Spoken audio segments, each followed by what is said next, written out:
Talafol tautua lau Samoa Entertainment TV mai pia. O lo fia ilo tono tina ya telesia vala se montafa le mafua anga o maliu fa fo sei. O lona to lua ya vala sasa. Tolu sulfitu tau sanga ile po o le stonai. Lua valu o yulailu o lua tolu. O lana tala wa faya ya iso su anga leo ina wola to felua ai falmai ile po le stonai. Ai o lona to lua na usula maltaya o le stonai fa ingaruenga. Ile loli la ulapise le chafa sanitation i mototua. Peita i pauleo se afiafi wa tuai lon to lua le fale. Ai te ilval a wantu o lona tau ainga ile vaveao. Tusa o le tasi la awane e piki atu ia e o le falmai. Sa le isone manatu o stulanga fa apea wo o yailo na ainga. Ina wa taunu watu o taatia mai vala ile falmaliu o le falmai imtotua. O le tala leo. O le fafine na longo ane leo ma o atulo abantu lonto lua le falmai. Sei fatali le so enga leo pe ona yeta ua. Ai olana va ai. E fōlinga na fasi e sei silona to lua. Ia, ole kai ala le skoa ngai ringa e se kuai se me ole lima. Ia. Nga lo ke fe nga luenga. Ia, pe kai nga o ngi la vai o kale se fulkasi. Fururua ele i o mai al fale i o whakarikari ala ia lea ele i viri mai foi. Ai po se meo le ke ale kasi. Ai viri mai lore ko rua longa uso e ngofo i o i loko pa. E me pitango e viri ngu mela ale kari e longa uso. Ia o kango lole e viri ngu mela. O kango viri ngu mela ai o viri aku fai mai longa uso. O lala asau e kapenga magisa ungi lala asau e piki e ko mo ke pule o e ngo whaklea. Pe ese me ocupo e mai ele ka ua mai nga fe mai a sa ngira la sa piki kwa. E sa lo le kama piki ma o lo mala usan na ki. La kai mila la stonai. Pas le va veao. Usa pika e yo le va veao le kupo e me le ia va veao la sa. Tanga pole nga kupo e kasi. Ki kasi ele ia iso ma fa se me fa ape o lo o Aula kula ilonga uso makua ula kulo uso fafu afa mailonga uso makua. Pekelelo uroko ufakulo lea. Peise me okupu afa mailonga uso. Pekelelo uroko fa peise me okupu. Ai o kaulo kikilo kule fale madiwo fale mai. Leka oko mailo ko oduo o madi. Pa warkala leo sa fe mai. Nga vili akule le fafinge malekala fe mai. Nga so ai kaabal falongo mai. Nga pa o ai mai wo. Kaki akule wala so ai kaabali. Ia ele i mawal ka bale nga soa. Ia lalai pai susue nga leo masai ili ka kalenga nga fai ele kulanga. E la kilo ai anga la ves ka bale pe nga ui ia ponga ai viole ku nga ole vai pole ase mea. Ai lo ia ele lo nga ole ia sila fia mea uma po pole ko nga ala kilo ia yung fori nga e pise mega fasis ka ngaka. O inga great fun mai. Pawal kala fe nga ole nga va kunga. E va ko wale ai. Le mafatia tele tina ya telesia wo ya tatalo mai ai fo ile tunu. Safe source wanyane. Ile sa ilinga o le mafu angol maliu o le tama o le nafanau. O lona to lua vala sa fa sto.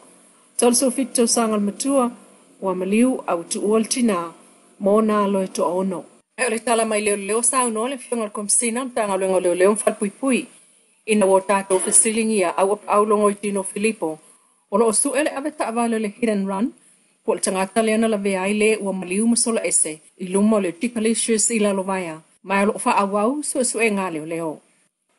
Ua toi fa atasi ai nei le tamaya matino le tuala malana whanau lai tia tolu. Ua sili el tolu tau sanga o tau siel to mga moe popo ngā tiela na Campus of Hope. I tua na imato. Talu ua toi fai leisi a ingo lato tina. Ai ave le tama il falpui e tuli lon whaasalanga whātau sanga. O le tau nuunga o lon whaamsinonga o tau sanga o toso. Talu lon whaatau whaanga oi o mea tō tino.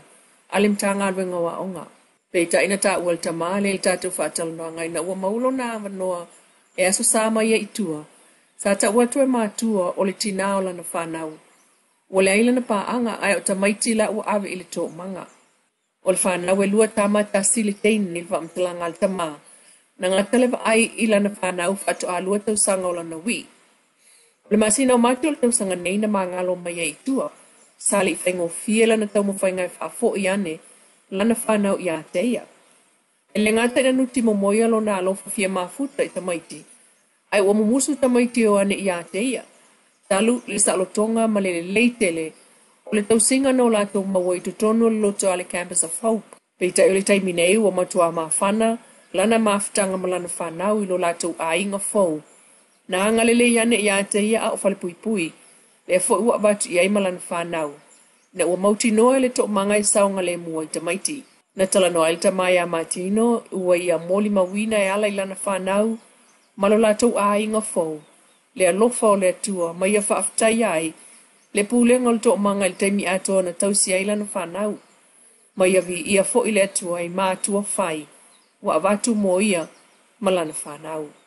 Mai level to manga u wha o popo atua nei, ma le tala I le tusipa ia, I mata upolo o ina I le lotoa. I lalo le taita I ngā le urungali I misionale mai Amalika, Mr. Jim, ma Miss Mendy, o lo volunteer pe ngā nulu e fua. O isi mta upo o ina e au fiaile ngana Britania, o le numera, o le whaasai e nisi, tala anga lalangi, ngā luenga tau lima, o le whaapisi nisi, o le soifua malolo ina, na atula o mea, anga nuu ma le amio. Moli mawina mata upu lava lo o ina ya o ngai tua, le fo iwa o ngai tamaiti mai le vasenga whaitau pi, I le vasenga valu I tonu o le Campus of Hope. Wa maua umai leo leo li itala vau I tolua lea na angia I lunga so ta inga tele vave. I le vaya so tolua ilo la tau mawhai o so wha istansi o whalolo tu awala I lo to pā. Pei ka ina wha te ia sia lao so wha inga, ma tau fituli I fafo. Sa moli mawina I lunga o camera o le whale oloa. I tau mawhai o le sia te tala le masini tupe, ma wha ma ta uli teine wha tau oloa. Ana ta ua mai al ofiso leo leo. Na maua lava leisi o ila ua lea I le vai ai nia. Ai o leisi na moli atu lava le ofisa. O le vea solo na lua le masina fau, e wala o lam ta upul wha msinonga. O le sui pale mia, o le minista o la fonga matupe maua, tuala Josefa Bonifacio, ma le tamaitai ofisa silum tanga luenga, fonoti tala itupu, lia taefu. Na suia Samoa le fonolo na whātolua asosi o le pulenga o la fonga malo o whatasi. Sa whaiatu le Republic of Maldives, i le aso se fulu, le aso sultolo Iulai. Le fonolo neitau sangana whaatau I lona mautau ave, Role of Data in Tax Compliance Management and Taxation, Hospitality Industry. O le sao o wha maunga o la fonga o fisa o la fonga, ia tunu umalona lotu fale. Ma ave ele whaataua I ngā ruenga ale awa o la fonga. Ai ole pule aina lau langi whaasolo toi lava I whaai unga whai so tanga I tupe maua mai la fonga. Whai ngofi ai ele autongi la fonga, o na muli I ona tu la fono. Ita alonga o malanga tua le sunga wa fau ese a pelu maliko masiona to alua ai masiona fine. E wha mautu I wharani mata aloa I se tasi o kalapu I lea tunu. Leo wa mai asaini aila na kone karate mo le umi ai lua tausanga. O le sunga a pelu maliko wa ilonga fo ilona swafa I ta amiusanga ta ito fito lola. Lua surfa tausanga le matua na mua iwa aie le lua otas fitu. O ta alo le anta 20 ale atua letens mai ale pata. I le super 9 sa fata utai ele uni la kapi. I lua fesul valu se ta alo kalapu ito fitu le te ptasi me lotupo e ale pata. Mao ina na wa aiele maualunga le ta aloa wa fau ese ma amata filifilia ai le training squad al man Samoa ta ito fitu. Se ia o ina filifilia aloa ia ilo ele pulenga e avea mata alo e tau ave ina le fua le atunu. I ta amio sanga tele lalolangi ma ave aio se tasi fitu pupula Samoa ele lakapi. I se tato fatan loanga malisunga a pelu na ia saunoa. O leo saini leo kon karate o mortito san. Ya, saini mole luatau sang. Luakal sang. A umalan luatau sang le spamai mo. Ya, fika le tala. Mole luatau sang o toe mana saini pe posesi ka kwa ku esene manga o saini. Yo soy yan. Ia, o leo ke ya ku fa mai si po. O le third division le wa alwanga ia po ole. Ya. Pe fai mai si pe o maulalo le tu langa ia ngai lo tu lang taalo o la so manatu le tu lang to nga o mai a matamai Tai da mole si yo le mafuanga ko walwe le talapule yo paulo le kala penga ko o mo so pai o mo se ufanga ia yo le alanga mo teki ai le kala pule te o mo lo mo au skala pu lunga pele mo fai ko sama o impingala Ai le pai na batu tau ai ah. O ai na paulo ka la po pai na la tau abatuina o e ma se ai ah. Ora vale tala ku o talia me tal sanga sa abi e dio. Yo le ala le wo ma foi no ko wo kala kule. O no no winga la em pai nga ko ka ala mo sa mo pe. Mo fai no ka alo le suenga se o se wa mo le olimpiko yo male olimpiko. Oh, pero kalau le osenya male olimpiko ya boleh mo i awasi ko. Ele tamil sanga te to fito lo langi na vai to nei to lu fa ilonga mawalunga na ausia le songa va fa ese sa ave am tam ta alo pito sili na tele na skoal tamil sanga atoa to filia ave am tam ta alo mawalunga lo na fatino ino vai nga ese umor ta alonga to ya ofia fo i to tonu au fili ta to fito lo langi pole dream team il tamil sanga atoa o fa mo nga lava leo ta le ni manga va iso sta ta alo po so stene ta alo ia le ngata ia tautua ia manuia le tunuu ia sili ona tanga i le luma na i manuia o ainga na faifale le ele awa fiti le miti el man Samoa ona luma fale le asto na ina te enei i aia tolu mleiva i le afa mua ta alonga na le mawhai el man Samoa ta tali le malo se le sfai fiti le ta ane le malo longa wa tolu sulu aio fiti na maua mai alato skoe fa patasi ai masala na kiki le pou ile na ole lima al man Samoa ma le skoa le numero sfulu le ali o Kristen na le fano e uli toi tam fai atu ala man Samoa le afai le ana mawaisia na skoa e lua peitai o fai situai ina ua mai alta mi fatu langa ina mamanu malo ai fiti ai tolu sfulu maleiva ole vai as fai ule nei ole tam sanga le pol Pasifika le ole afelo ai fiti mai apani ai lo ilo la man Samoa matonga fai le ta alonga le sto na inei ile apia paka ai tala tōturi lo fa awau peso so e ngā leo no la tō avel tamaya mala sasa.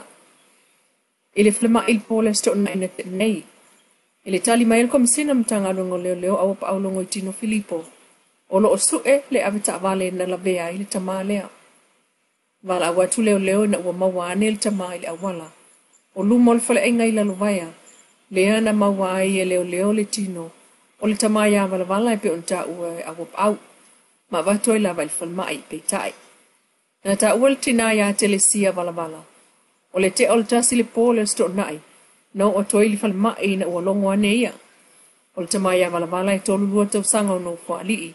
Sa whainga luenga company la pise le chafa sanitation mtotua. O maliu fa fosei ala o soifua mai pea lo na faltua. Ya telesia mola alo i to ono. Lo Samoa Entertainment TV mai pia mas ka o kuko ngona tamua. Ya sa kaya le lo ko le tua ai pa so i foi.